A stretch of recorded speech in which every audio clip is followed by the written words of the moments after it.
You may be aware that there are 19 states plus the District of Columbia that have legalized same-sex marriage. You may be aware that there are several Midwest states facing a long list of lawsuits from same-sex couples that are seeking marriage rights. As it stands right now, more than 75 lawsuits challenging bans on same-sex marriage are pending in 32 different states. This is all a good thing.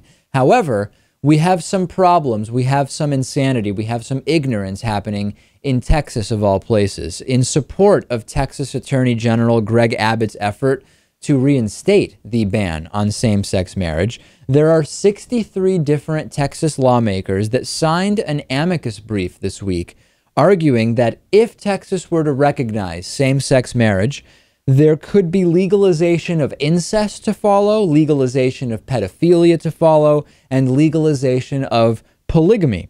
Here's a quote from the brief. The district court broadened the definition of the existing right to marry as one that includes the right of people to select the partners of their choosing for marriage without regard to sex. If the right to select partners of their choosing is the criterion used to invoke marriage as a fundamental right, then marriage restrictions on age, polygamy, and consanguinity also are ripe for challenge.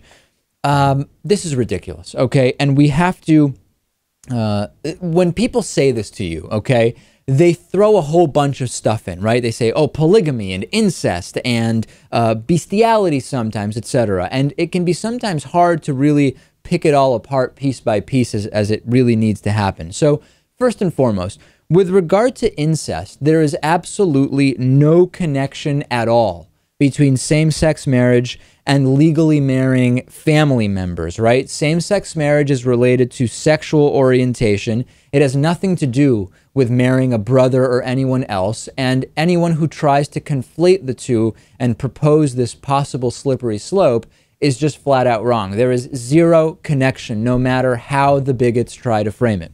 Number two, with regards to pedophilia, obviously, anyone in their right mind can realize that same-sex marriage is an issue of sexual orientation. It is completely disconnected from age of consent with when individuals are old enough to understand what is going on and to be able to consent to relationships. There is absolutely no connection whatsoever between legalizing pedophilia and the legalization of same-sex marriage. And by the way, being attracted to children of sometimes, as we will talk to you about later on in today's program, sometimes to children of both genders or sometimes to children of just one gender, has nothing at all to do with sexual orientation. And then lastly, with regard to bigamy and polygamy, there are actually many people on both sides of the LGBT discussion that may disagree or agree with bigamy and polygamy being legalized. But again, it has nothing to do with sexual orientation. Whether you want to be in a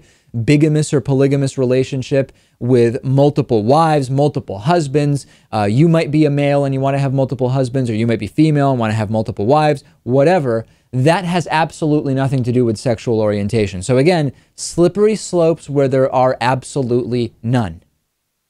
And I'm willing to bet that many of the Republicans who signed this probably don't even think that these are valid arguments or that any of this would really happen. But it is a good tactic trying to scare people into thinking that this type of thing could happen. Another example of why Texas ranks near the bottom when it comes to education, and another example of why it is absolutely horrifying that these same Republicans who signed on to this amicus brief are probably overseeing the rewriting of Texas textbooks. That is seriously frightening. The textbook situation in Texas is a very scary one. We have talked about that extensively, and I wish I could do something about it being in Texas, but I really can't.